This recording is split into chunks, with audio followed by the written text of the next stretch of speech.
Bonjour, je m'appelle Julien Salot, je suis artiste contemporain, je vis et je travaille à Lille.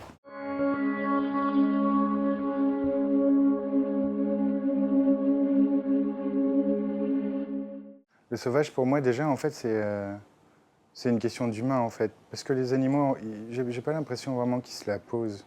C'est toujours pour nous de savoir qu'est-ce qui se cache derrière. Et en fait déjà la première chose, euh, c'est que c'est un ensemble d'exemples d'altérité, ce qui est sauvage, contrairement à nous. Ce que j'aimais bien dans les mondes sauvages, c'est qu'en fait, c'était pas trop compliqué d'y trouver ma place.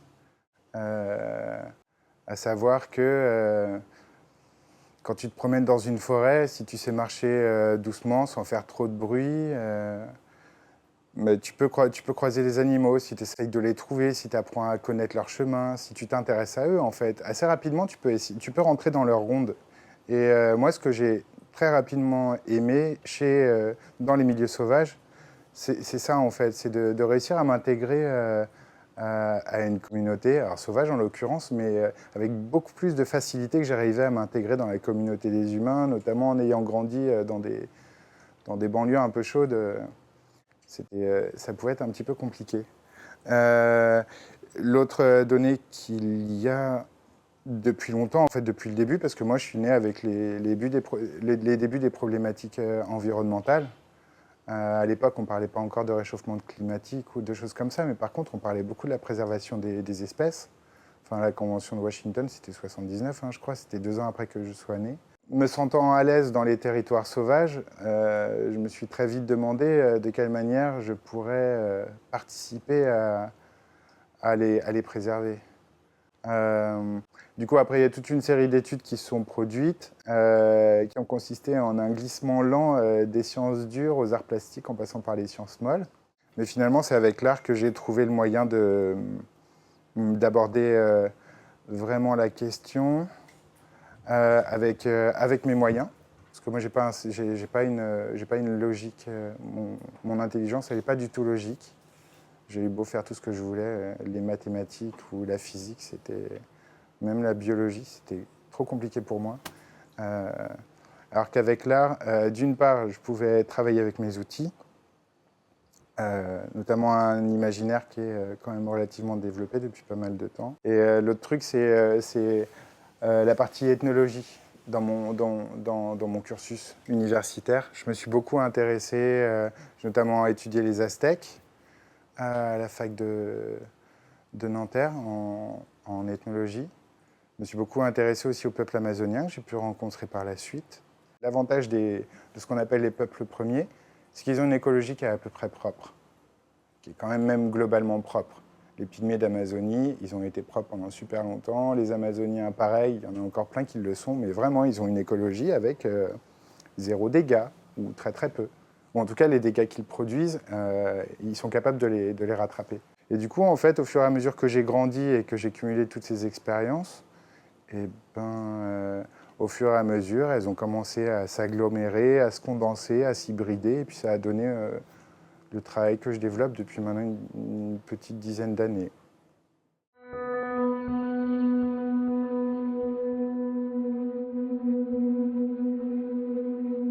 Il se trouve qu'en fait, déjà, j'ai commencé par essayer le contre-exemple. Ça veut dire que j'ai bossé dans l'environnement pendant quelques années, en Guyane.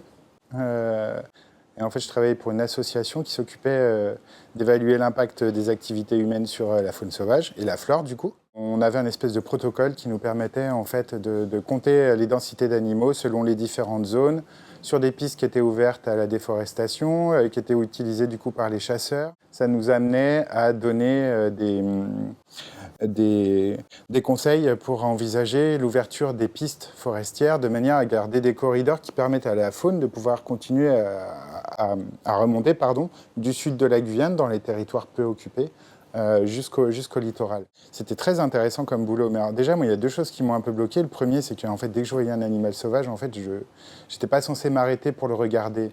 Mais enfin, moi, je sais pas, mais regarder un animal sauvage, ça m'a toujours donné des sensations fortes. Ça veut dire que tous les jours, j'étais à la même heure, au même endroit, et que du coup, les animaux, ils font un petit peu pareil. Et il y en avait avec lesquels on se retrouvait comme ça, et ça a créé des sortes de familiarité, hyper basiques hein, par rapport à celles qu'on connaît entre humains, mais c'était quand même des moments de familiarité. Sauf qu'en fait, je me suis rendu compte que les conseils qu'on donnait derrière, en fait, on avait un avis, c'était purement consultatif, et en fait, les gens s'en foutaient un petit peu. C'est-à-dire qu'il y a des pistes qui ont été ouvertes par la suite et qui ont été mal tracées. Parce qu'elles ont fermé des zones où la faune a commencé à disparaître, et du coup, quand la faune disparaît, la flore aussi. Donc, travailler dans les sciences, déjà, quand on n'a pas les outils intellectuels, c'est dur. Mais en plus, quand on se rend compte que, à partir du moment où on a fini la recherche, il faut rentrer dans le domaine du politique, là, ça devient quand même un petit peu compliqué. Et puis, le truc, c'est que moi, en fait, ce qui fait que je m'intéresse aux animaux et à la nature depuis que je suis enfant, c'est justement les sentiments que j'ai pu avoir, soit en étant môme, à regarder un pan du jour éclore, ou un flambé, élever des chenilles de flambé ou de macarons en allant chercher des carottes sauvages.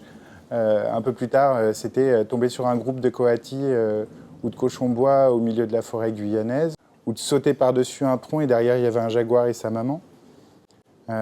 C'était plein de choses comme ça qui sont des souvenirs, qui sont vraiment ancrés dans ma tête et ils font que moi maintenant j'ai envie de m'occuper de l'environnement. Parce qu'en fait le truc c'est que si on ne le connaît pas, l'environnement, comment est-ce qu'on peut prétendre en prendre soin?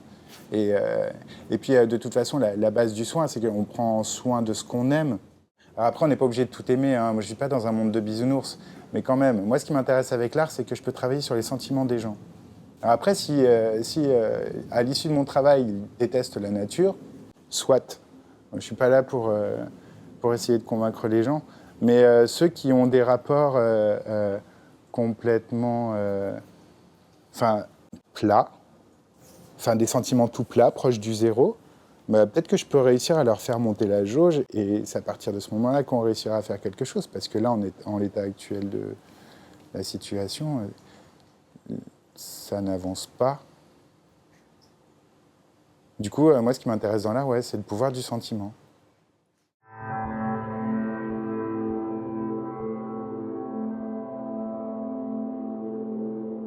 À travers mon travail, c'est passé par plusieurs biais. Et la première partie dont je suis actuellement en train de plutôt de me détacher, c'était tout ce qui portait sur l'ensemble que peuvent former la vie et la mort. Pourquoi? Parce que peut-être que tout simplement, en fait, c'est à partir du moment où une chose meurt dans notre entourage direct, une chose ou une personne, hein, et à partir du moment où elle est confrontée à l'absence, que certains sentiments peuvent apparaître. J'ai cru constater depuis quelque temps qu'en fait les gens qui ont connu des deuils avaient par exemple une empathie un petit peu. S'ils se sortent bien de leur deuil, ils ont une empathie qui se développe en fait. Parce que l'absence de la personne ou de l'animal qu'on a aimé, en fait, elle va avoir un impact positif sur les sensations qu'on développe à l'égard des autres vivants qui nous entourent. Du coup, il y a eu toute une part de mon travail qui a porté sur la mort, et notamment par le biais des animaux empaillés. Donc, j'ai commencé à en travailler à partir de 2008. Et les premières séries s'appelaient les animaux stellaires. Alors du coup, c'était soit des trophées de sanglier, trophées de chevreuil, trophées de cerf, soit des bêtes entières que je criblais de clous.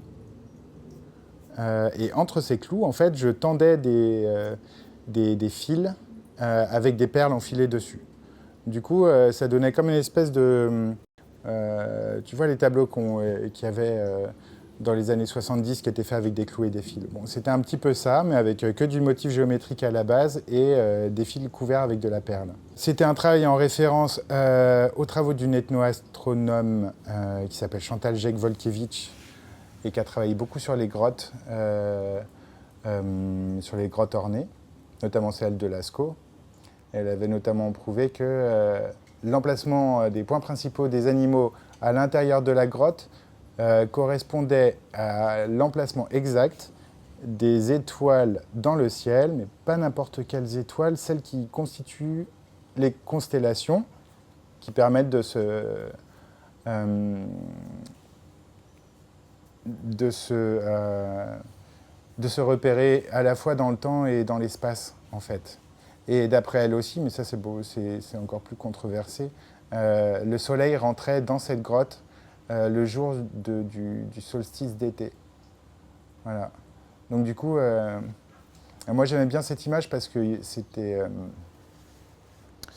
pour moi c'était un peu comme le mode d'emploi de la transe. Parce qu'en fait tu rentrais dans une grotte qui est un milieu fermé, comme un corps humain en fait. Un corps humain, la plupart du temps, c'est notre corps, il y a un intérieur, un extérieur, et on est super vigilant sur ce qui passe la frontière dans un sens comme dans l'autre quand même. Sauf que, une fois par an, quand le soleil rentrait, en fait, quand on regardait la paroi, ce qu'on voyait, c'était ce qu'il y a de plus lointain dans notre monde, à savoir les étoiles.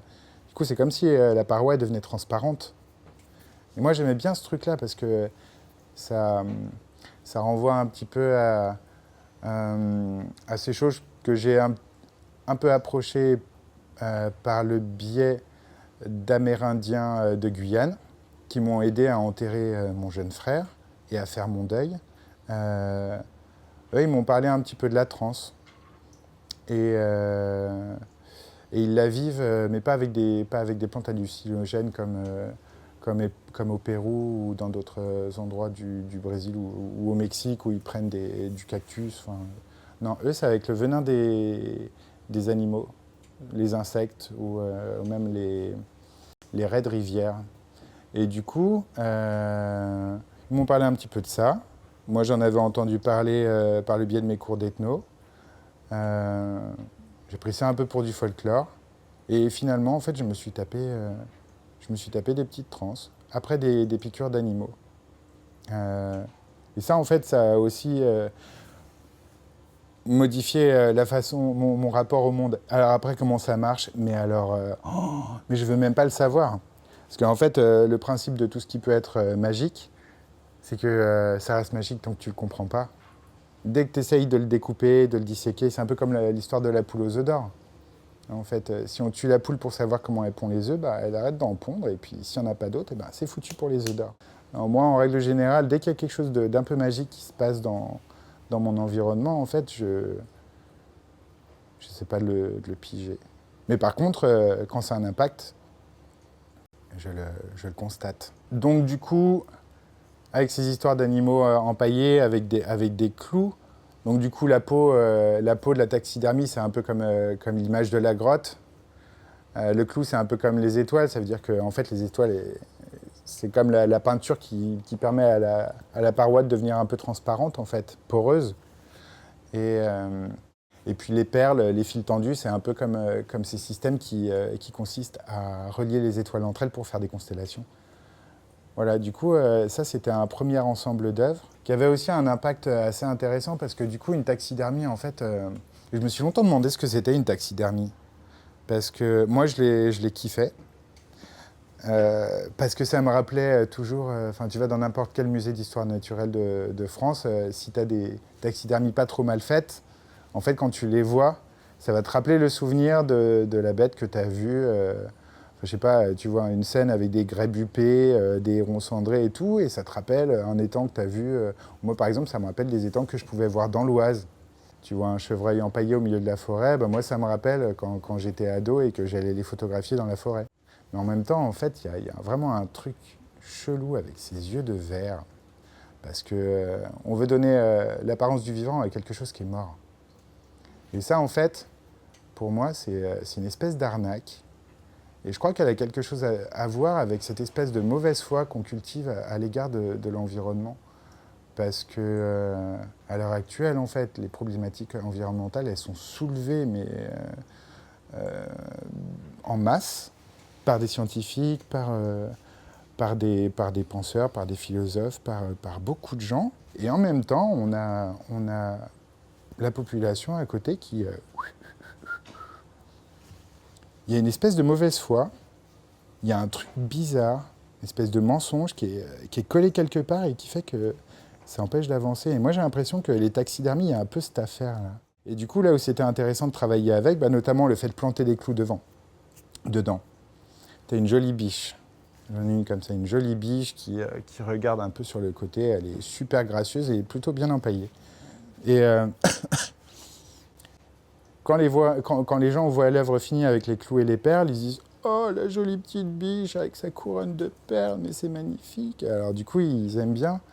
Sauf qu'en règle générale, et notamment chez les plus jeunes ou les gens qui aiment les animaux, au bout d'un moment, ils découvrent qu'il y a eu le geste de planter un clou dans un animal mort, mais potentiellement avec un marteau, tu vois, parce que quand même, quand tu mets des clous de 20 cm comme ça, c'est pas rien, quoi.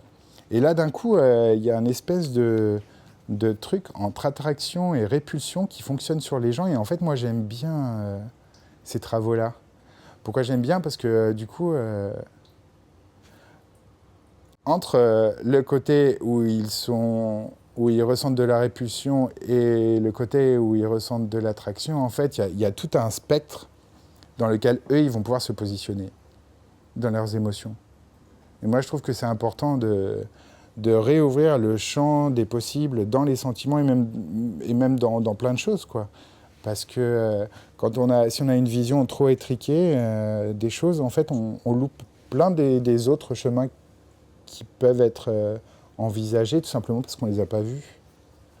Du coup, c'est ça. Moi, je ne veux pas donner des leçons ou rendre les gens coupables ou des choses comme ça. Je crois que ça ne sert à rien. Mais au moins, leur donner une expérience qui, s'ils la prennent, fera que peut-être qu'ils pourront découvrir des sentiments qu'ils ne connaissent pas jusqu'à présent et qui pourront les explorer. Suite à cette première série, et grâce à Jean Deloisy qui dirigeait le Palais de Tokyo à l'époque, quand il a fait la réouverture en 2012, il m'a demandé de faire ce que je faisais sur mes animaux empaillés, mais directement sur les murs, mais sans perles, avec du fil blanc et de la lumière noire, ce que j'avais déjà fait avec certains animaux. Et ça m'intéressait parce que, en fait, du coup, si par exemple, tu as un chevreuil empaillé, tu le couvres avec des clous et du fil blanc. En lumière blanche, en fait, tu vas voir le corps du chevreuil et les clous qui emmènent les fils et qui grossissent un peu son volume. Mais du coup, tu vois quand même le chevreuil à l'intérieur. Si tu switches en lumière noire, et bien là, d'un seul coup, en fait, le corps, il disparaît. Et les clous aussi. D'un seul coup, il n'y a plus que les traits qui apparaissent. Et là, on tombe dans des images qui renvoient à la fois à l'imagerie 3D, tu vois, des choses comme ça, mais ça renvoie aussi carrément aux étoiles, du coup, encore plus, parce que du coup, on est dans le noir, et puis ça crée... si la pièce est toute noire, ça peut créer vraiment des basculements dans le rapport à l'espace, s'il y a des anamorphoses ou des choses comme ça. Donc du coup, la première grotte stellaire que j'ai faite, c'est le nom des pièces. Elle était au Palais de Tokyo, dans la salle Alice Guy, pour la réouverture. Et du coup, j'avais fait des chevreuils qui galopaient, parce que c'est une salle de cinéma, la salle Alice Guy. Donc il y avait des chevreuils qui galopaient de la fenêtre de projection jusqu'à l'écran. Et au fur et à mesure qu'ils avançaient, leur galop était de plus en plus grand, ils faisaient des bonds et puis ils finissaient par se diluer un petit peu dans les étoiles. J'ai poussé ensuite cette série dans différents lieux. Ça m'a permis de pas mal voyager. Mais la plus belle que j'ai faite, c'était le fleuve Céleste que j'ai installé en 2015 dans les caves à Kerman, qui sont des caves de pétillant de Loire. Et en fait, ils ont débuté une résidence d'artistes, parce qu'ils voulaient que ce patrimoine de caves soit visité par les touristes et qu'il y ait des belles choses qui les mettent en valeur. Et du coup, j'étais le premier résident. Donc c'était une grotte artificielle, mais qui faisait à peu près 60 mètres de long, sur 7 à 30 mètres de large, et 4 à 6 mètres sous plafond. Du coup, en fait, et ils m'ont accordé de travailler avec mon assistante de l'époque et 7 stagiaires des écoles d'art alentour. Et en tout cas, Mes 7 stagiaires, mon assistante et moi, on a travaillé pendant 5 semaines dans la grotte pour construire le fleuve Céleste. C'était un espace qui était immense. Et moi, en fait, j'ai pas une pensée scientifique, mais j'ai pas non plus une pensée d'architecte. Alors, si tu me demandes de faire la maquette d'une œuvre en préalable, je suis incapable de le faire. Parce que je construis toujours les choses au fur et à mesure, et puis surtout dans des espaces comme ça. Là, en l'occurrence, c'était une grotte avec des parois en tuffeau, avec parfois des silex, parfois des fossiles et tout. Donc, du coup, on était obligé de s'adapter quand même à l'endroit. Mais au début, on a mis des poissons avec un tourbillon. Un peu plus loin, il y avait un danseur à tête de chevreuil. Il y avait un silure à tête de chauve-souris avec un sacré cœur, avec un cœur là qui rayonnait à travers tout l'espace. Il y avait des martins-pêcheurs, des libellules, des poissons volants. En fait, on a des canards, des hérons, un petit peu d'architecture aussi, avec une reprise de la cuisine de Fontevraud, de l'abbaye de Fontevraud. L'installation, elle a été réalisée en plusieurs morceaux parce qu'en fait, au début, on n'avait pas la lumière noire nécessaire pour faire tout l'espace.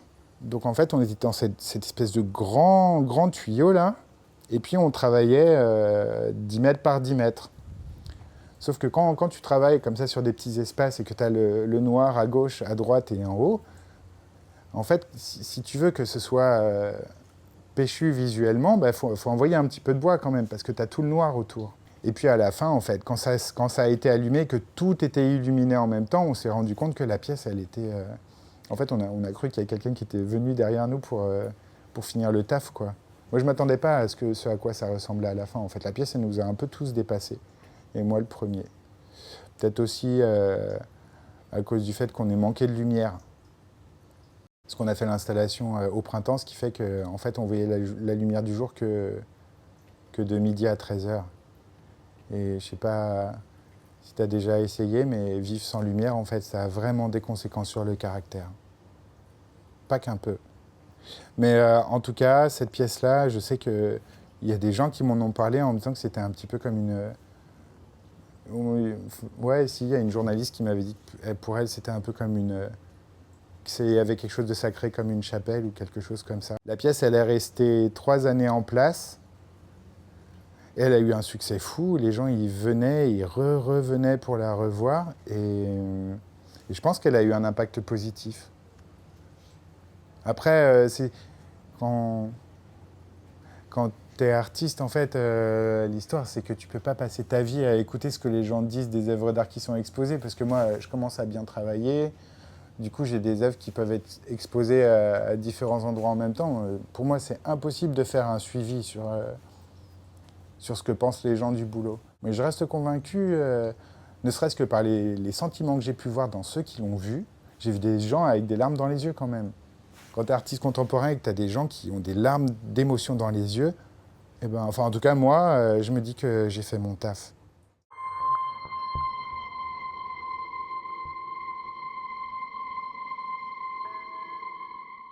Enfin, en fait, ce que je partage, c'est ce que je connais. C'est des expériences que j'ai vécues. Du coup, moi, les questions de métamorphose, si j'ai tant travaillé dessus pendant tout un moment, c'est parce que j'avais besoin de comprendre les miennes, en fait. Parce que régulièrement, je deviens quelqu'un d'autre dans mes comportements.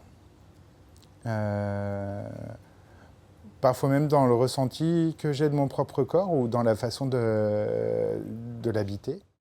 Mais par contre, il y a un truc qui est relativement clair, c'est que en fait, mon travail et moi, on n'est pas vraiment la même chose, mais par contre, on avance en tandem. C'est-à-dire que quand mon travail commence à se transformer, en règle générale, c'est que moi, je ne suis pas très très loin de l'être et inversement.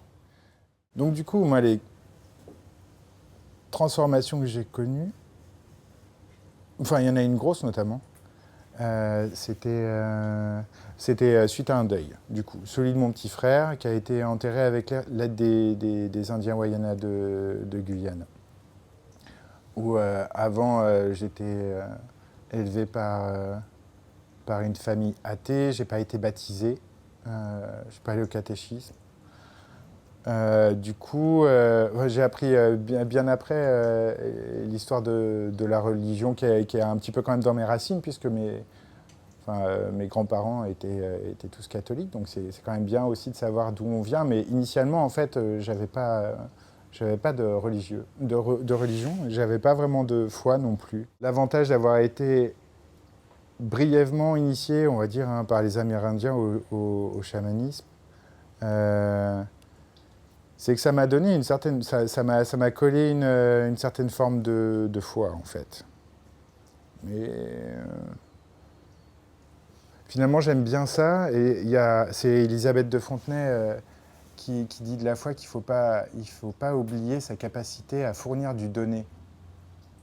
Voilà, c'est un peu étrange comme phrase, mais en même temps, moi, elle me parle profondément cette phrase. C'est que, en fait, il y a aussi peut-être des moments où, quand, si toi-même t'es plastique, souple, tu vois, que tu peux te transformer, euh, bah, c'est bien aussi enfin, dans un monde comme le nôtre, en fait, c'est bien de pouvoir faire les choses par étapes. Tu peux pas transformer tout en même temps.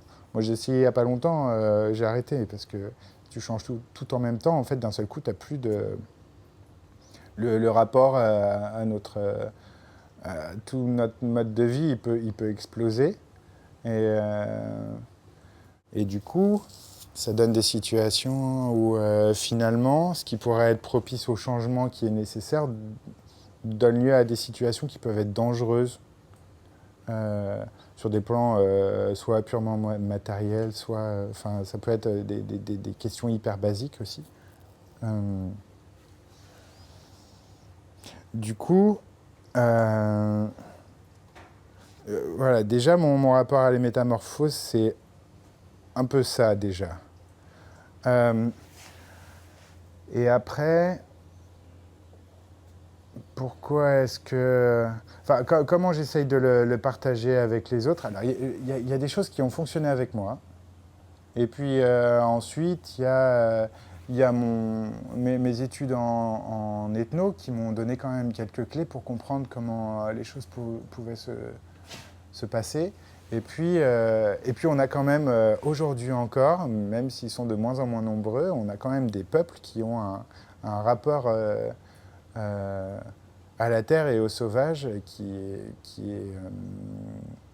est complet. Récemment, je suis allé faire un voyage au Tibet et j'ai trouvé que le Tibet, c'est un territoire où les gens, ils sont aussi sauvages que la nature.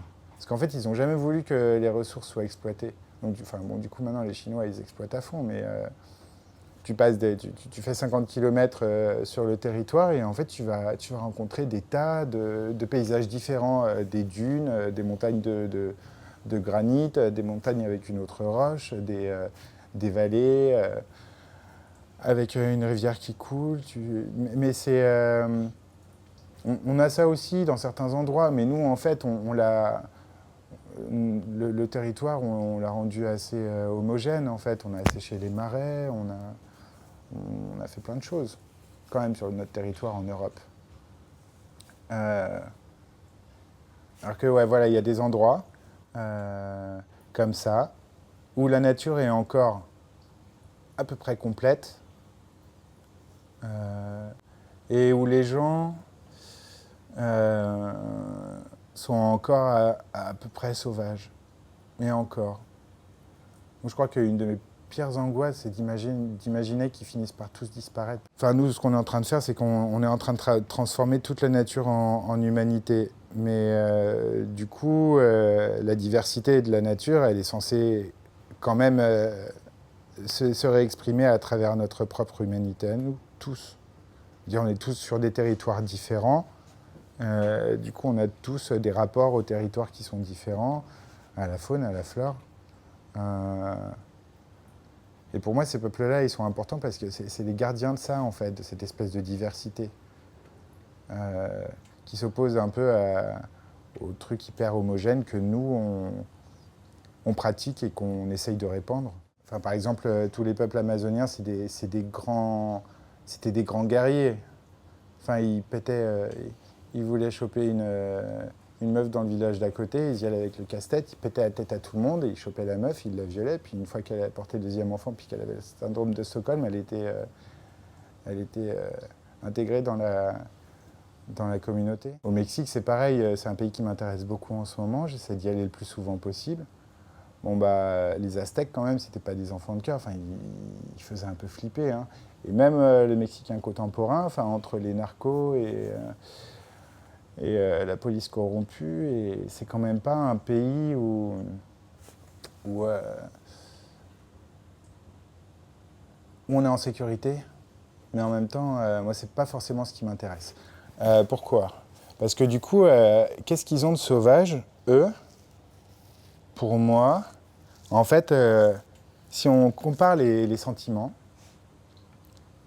euh, par exemple entre le Mexique et la France, bah, moi, le ressenti que j'ai, mais c'est que le mien, hein. Parce qu'en fait, ici, on a des petits sentiments. On a, on a des petites fraternités, on a des petites amours, mais en même temps, du coup, on a des petites cruautés, on a des petites violences. Alors, je dis pas qu'il y a personne qui fait des grandes violences ou des choses comme ça, mais globalement, en fait, je trouve que ici, par rapport au Mexique, les sentiments, ils sont tout petits. Parce que là-bas, par contre, les amitiés, les amours ou même les cruautés, en fait, tous les sentiments, ils sont plus grands. Parce qu'en fait, dans le sauvage, il n'y a pas de tentative de maîtrise des sentiments dans leur ampleur. En fait, le sauvage, quand il ressent un truc, il le ressent tout de suite. Et ça a un impact direct sur sa façon d'agir. Alors que nous, bon, on a voulu tous les rétrécir, parce que comme ça, au moins, bon, bah, si t'aimes moins, du coup, quand ça finit, tu souffres moins. Si t'es moins cruel, peut-être que tu prendras moins de temps quand tu iras en prison. Enfin, du coup, voilà, on est dans une vie qui est beaucoup plus confortable, mais d'un autre côté, en fait, nos sentiments, ils sont tout petits, tout étriqués. Euh, et du coup, c'est un peu le point auquel je suis actuellement sur cette question-là, en fait. Euh, Après, j'aimerais bien le développer d'une manière qui peut paraître un petit peu stupide, c'est que je voudrais danser avec un puma sauvage. Du coup, ça fait un petit bout de temps. J'avais essayé de lancer l'opération en proposant de faire la même chose avec les tigres de Vladivostok pour un prix d'art contemporain, mais je pense qu'ils ne me l'ont pas donné parce qu'ils n'ont pas voulu que je meure bouffé par un tigre.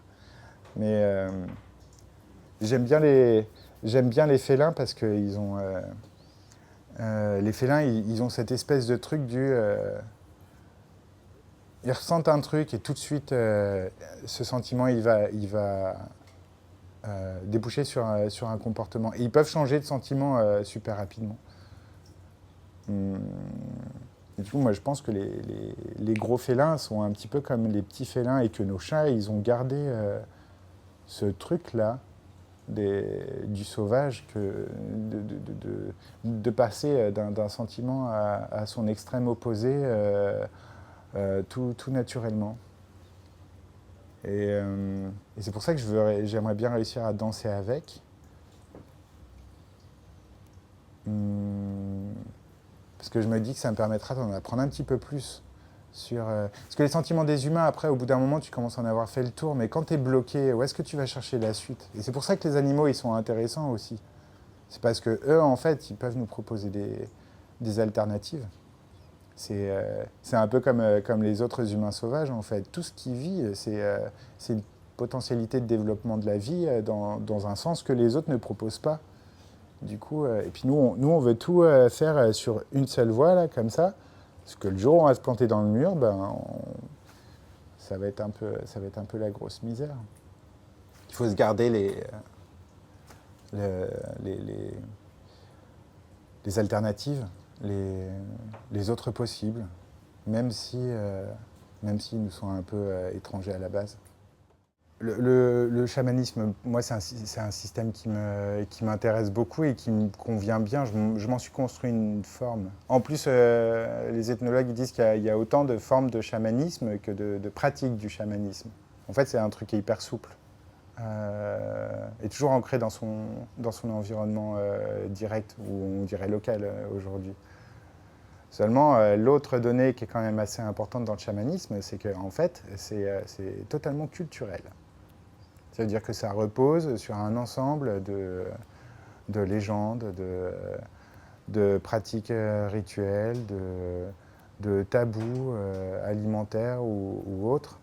En fait, c'est un système construit quand même, qui prend ses sources directement dans la nature, mais ça reste quand même un système construit. Donc, à l'heure actuelle, où quand même une grande majorité des cultures à chaman sont en train de perdre leur tradition, ou encore, moi, un truc qui m'ennuie un petit peu, dans le fait, par exemple, que chez les Wayanas de Guyane, il y a un moment, il y a des ethnologues qui ont décidé d'inscrire les kalaos, qui sont les chants traditionnels pour les rites de passage à l'âge adulte. Mais c'est des chants qui durent plusieurs jours, hein. Donc ils ont décidé d'enfermer les kalaos dans un livre. Dans un livre. Mais en fait, c'est des traditions qui bougent. C'est des traditions qui s'adaptent. En fait, nous, on est allé transposer sur eux notre volonté de figer les choses pour qu'ensuite, on dit « Ah non, non, non, là, tu t'es gouré d'un mot sur le kalao, on en est au 3e jour, 2e heure, 5e minute. C'était pas le momo, c'était le hara. Mais oui, mais en fait, non. Parce que ce qui est intéressant aussi dans les chamanismes, c'est que c'est des traditions qui évoluent et qui bougent, parce qu'elles restent orales, justement. Mais du coup, pour moi, vraiment, elles s'appauvrissent à différents niveaux. D'abord parce que déjà, il y a des choses qui se perdent, parce qu'il y a des transmissions qui ne se font pas. Et puis il y a ce truc, en fait, de l'ethno qui veut absolument tout boucler, tout caler, et puis après, ça bouge plus. Mais en tout cas, ça reste des traditions, et quand t'es pas dedans, et quand elles disparaissent, comment tu fais? Comment tu fais?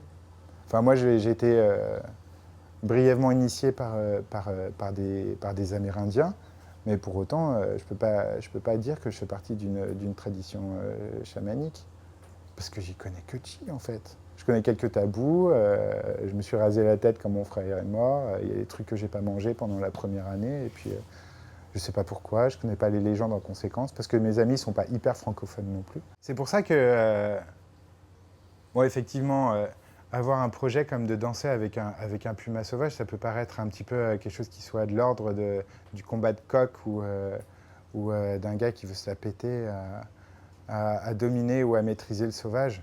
Sauf qu'en fait, moi, c'est absolument pas mon cas. C'est juste que comme je connais pas les choses qui peuvent faire que je puisse en devenir un pour danser avec comme ça peut se faire en Amazonie ou au Mexique, ils ont la danse du venado, c'est le cerf de Virginie qu'ils chassent. Et du coup, ils ont une danse où les chasseurs, en fait, dansent la scène de chasse en étant parfois chasseurs, parfois chassés.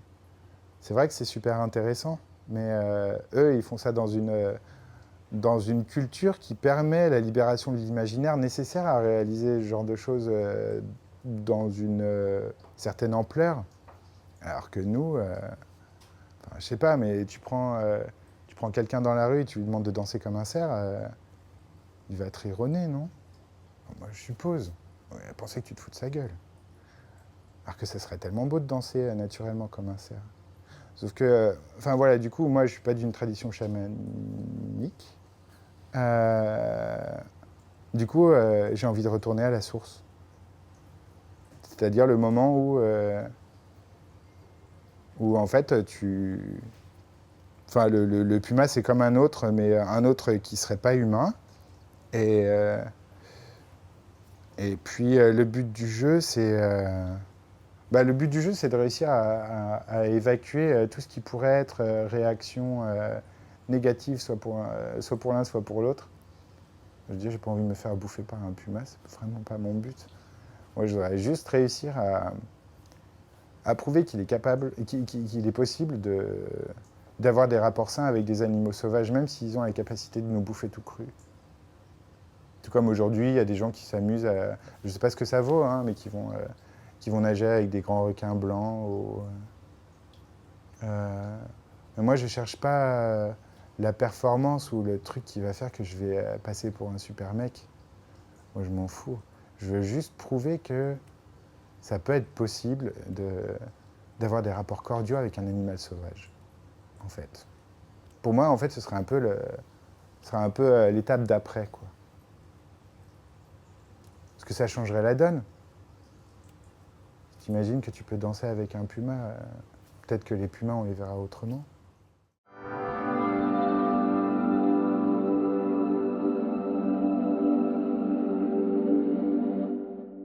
Ce qui est toujours un peu dur, c'est de dessiner un peu les contours de ce qui se transforme. Euh, la première fois que mon travail et moi, on s'est vraiment transformés, c'était... bon voilà, l'image que j'utilise souvent, c'est l'histoire de la chenille, la chrysalide et l'imago.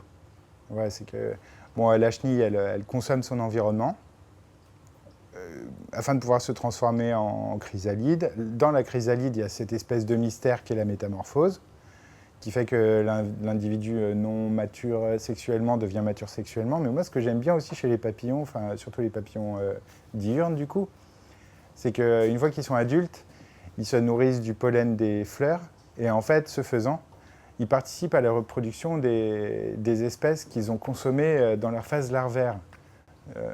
Et en fait, c'est ça une écologie propre.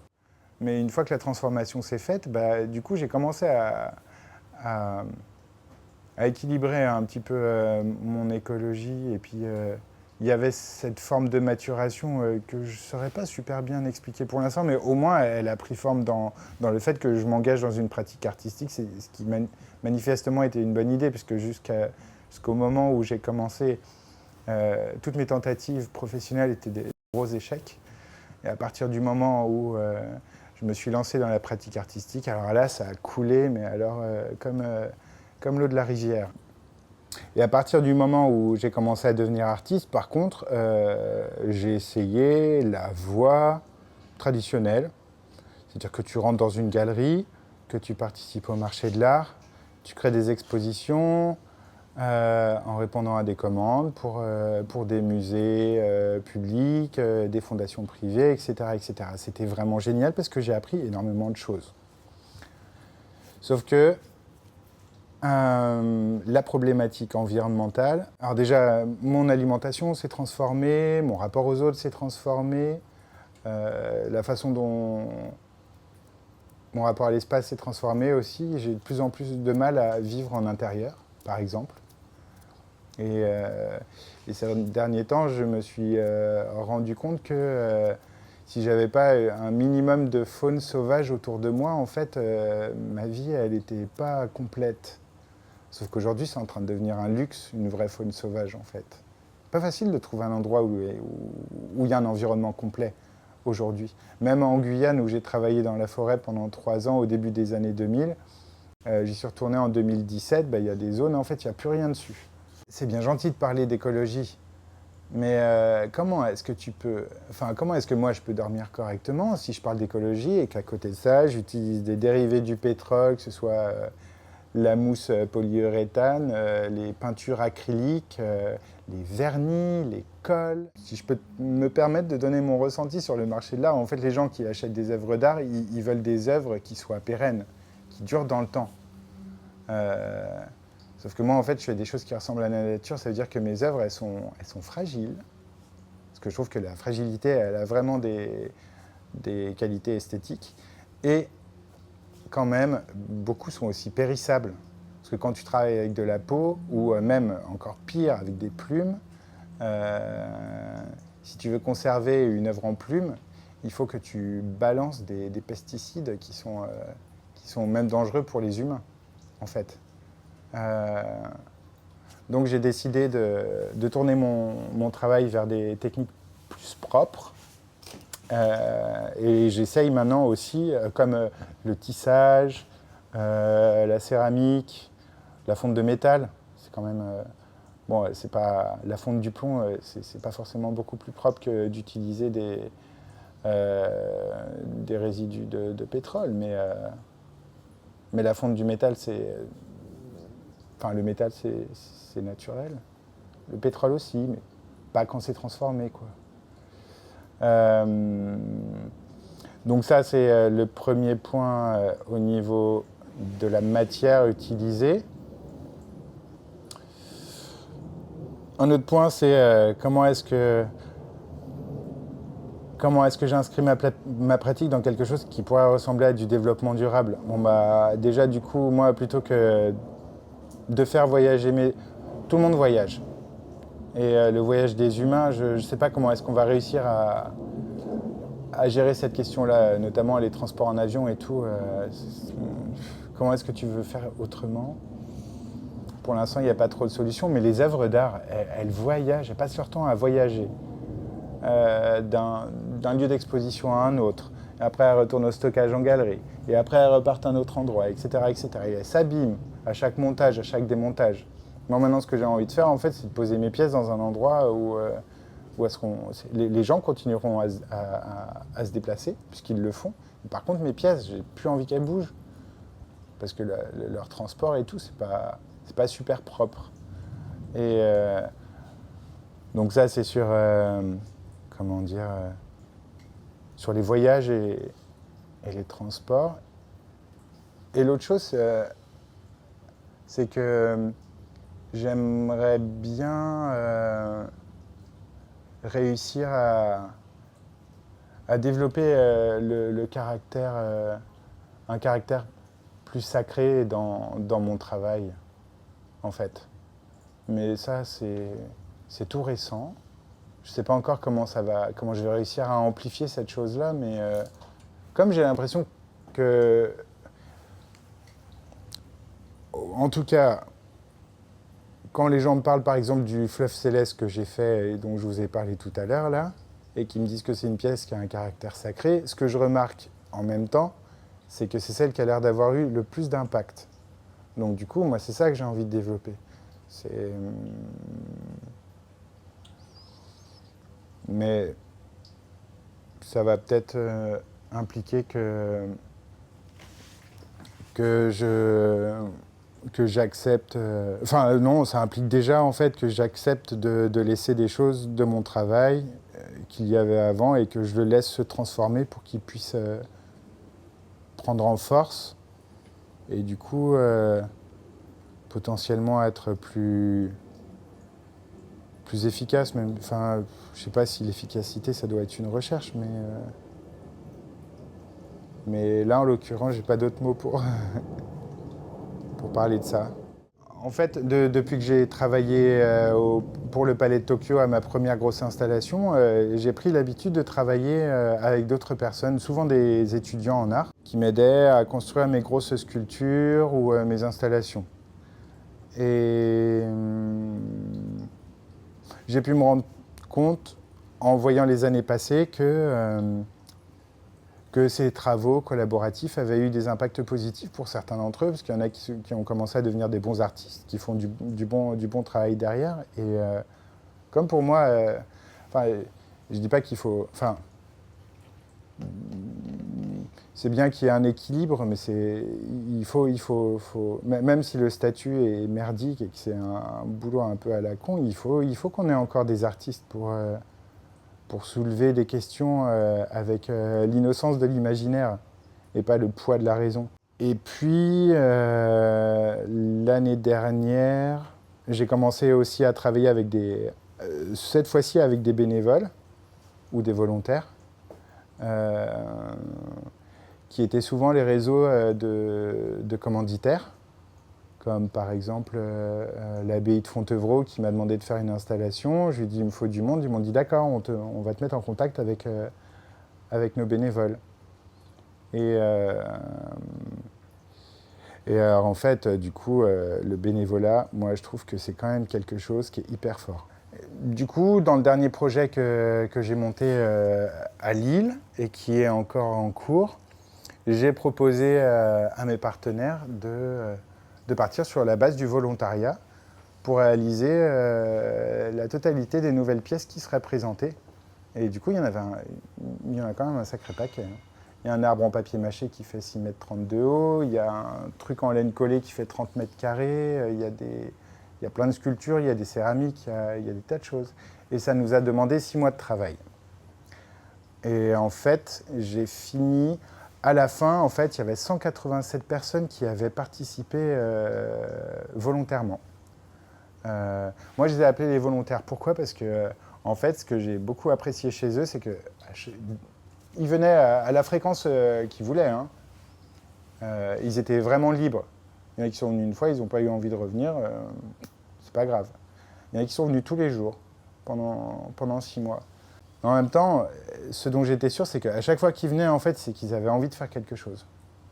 Et quand tu as l'envie de faire quelque chose, quand même vachement plus de chances pour que tu le fasses bien que si tu n'as pas envie de le faire. C'est un peu la différence entre le travail volontaire et le travail salarié pour moi. Je savais déjà, pour avoir travaillé avec des étudiants ou avec des jeunes, que l'intervention d'une personne qui n'a pas forcément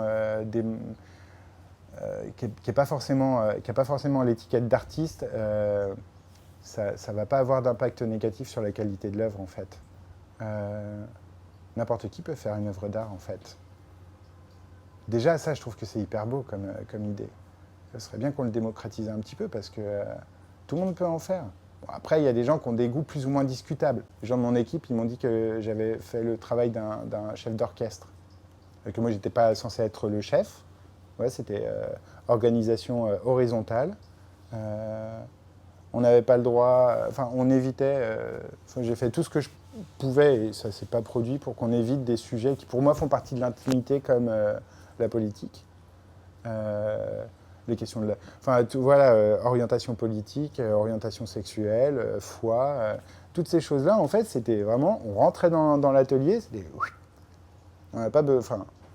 On n'a pas besoin de partager ça, on n'est pas obligé d'avoir tous la même foi, on n'est pas obligé d'avoir tous le même parti politique. Il ne faut pas que ça nous empêche de faire des choses ensemble. Il y a un autre point qui était hyper intéressant aussi, c'est que bon, il y avait des moments où les gens ils parlaient entre eux, ils se racontent leur life et tout, tu vois, ah, les enfants, les petits-enfants et tout, blablabla. Bla, bla, bla. Mais ils sont volontaires si tu veux, ils font ce qu'ils veulent, moi je m'en fous. Sauf qu'il y avait aussi des moments où les gens ils se mettaient tous à bosser et du coup, l'action reprenait le dessus sur la communication. Parce que pour moi, vraiment, on est dans un moment où on est dans un excès de communication et une carence d'action, en fait. Parce que y a des questions, si tu ne trouves pas de réponse, c'est que tu n'as pas accumulé suffisamment d'expérience pour trouver la réponse. Donc, il faut essayer des nouveaux trucs. Et ce qui est plutôt pas mal, c'est que maintenant, en fait, les volontaires, ils ont tellement kiffé qu'ils veulent continuer.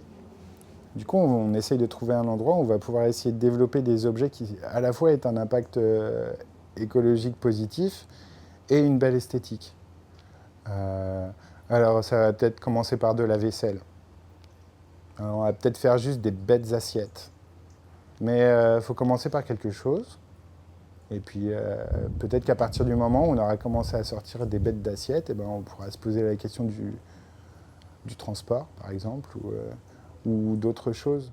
Mais du coup, quelles conséquences ça a pour moi, ça? C'est que déjà, je ne suis pas sûr que je vais rester dans une démarche... je ne suis pas sûr que je vais rester artiste contemporain.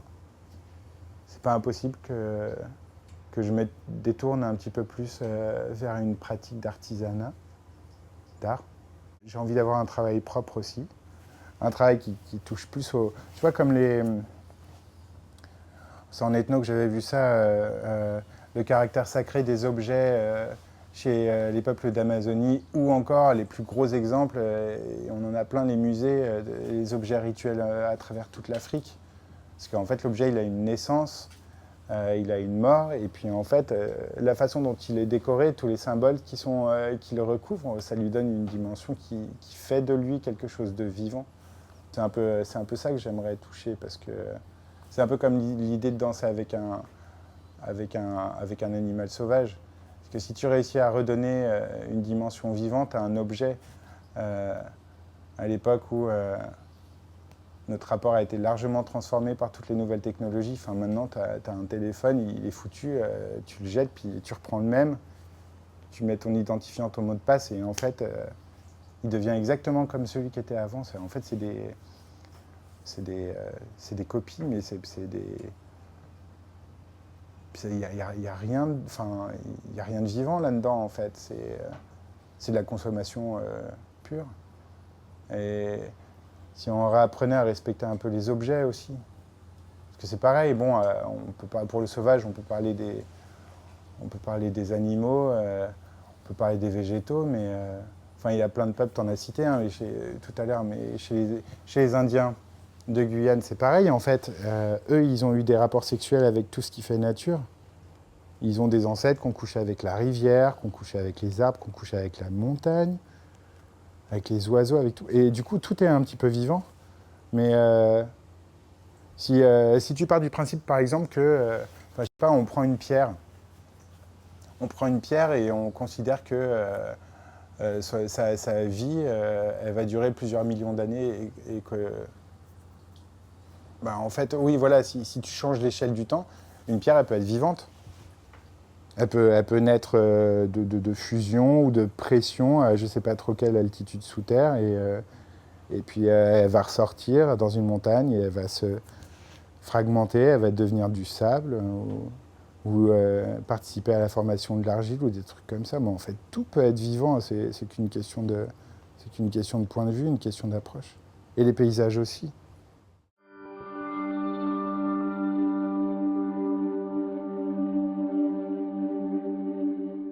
Je pense que ma réponse elle va forcément être biaisée par ce qu'on appelle aujourd'hui les angoisses écologiques, quand même. Parce que. Enfin, j'ai appris beaucoup. J'ai appris les papillons quand j'étais enfant. J'aimais beaucoup les oiseaux aussi. Et du coup, je connais bien les oiseaux dans des pays différents aussi. Et comme je les aime beaucoup, quand il y en a, j'aime bien les voir. Et quand il n'y en a pas, je me rends compte.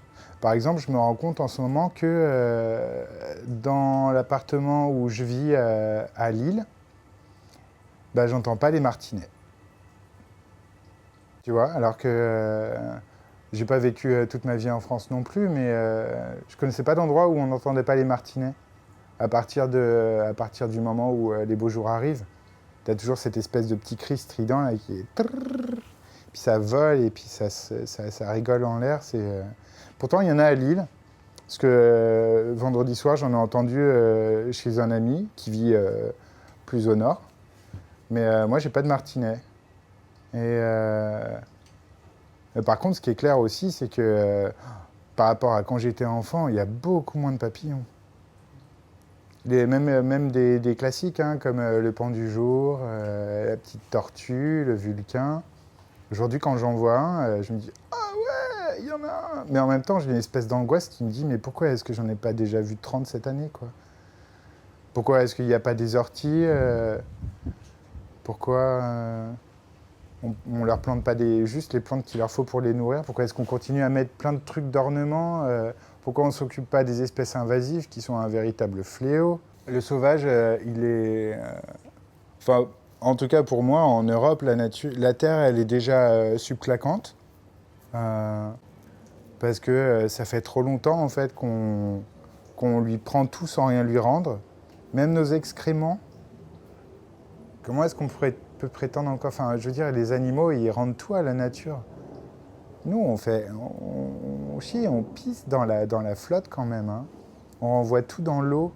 La faune chez nous, bon, à part quelques grands mammifères, le chevreuil, est-ce qu'on peut parler de grands mammifères ? On a des renards. Après tout le reste, c'est des petits trucs. Les seuls animaux qui pourraient peut-être encore être un petit peu sauvages, c'est les oiseaux et les insectes. Mais les oiseaux, c'est comme les insectes. Enfin, à part des mésanges. Alors si, tu vas te balader dans des réserves naturelles, tu vas voir des trucs, mais de toute façon, a priori, la biomasse du sauvage diminue au fur et à mesure que la biomasse humaine, elle s'agrandit. Du coup, comment est-ce qu'il va évoluer le sauvage ? Pas trop d'idées, parce que Par contre, ce qui est sûr, c'est qu'ils trouvent toujours un moyen pour ressortir quelque part. Euh, Moi, ce que je me dis, c'est que si on continue comme ça, en fait, à transformer euh, tout ce qui fait nature, et pas seulement les animaux et les plantes, hein, mais c'est aussi toutes les ressources. C'est tout ce qu'il y a dans la terre, c'est le sable qu'on prend pour faire des maisons, c'est tous les métaux, toutes les pierres, toute l'eau. On prend tout ça pour en faire des humains, mais le jour où on aura tout transformé, en fait, la sauvagerie, elle n'aura plus que nous pour s'exprimer. Et du coup, moi, je pense que c'est à travers nous qu'elle reprendra le dessus, mais ça, en même temps, enfin, pour moi, par exemple, ça génère un peu des images de cauchemar. Parce que, par exemple, le jour où il n'y aura plus que des humains, qu'est-ce qu'on va manger?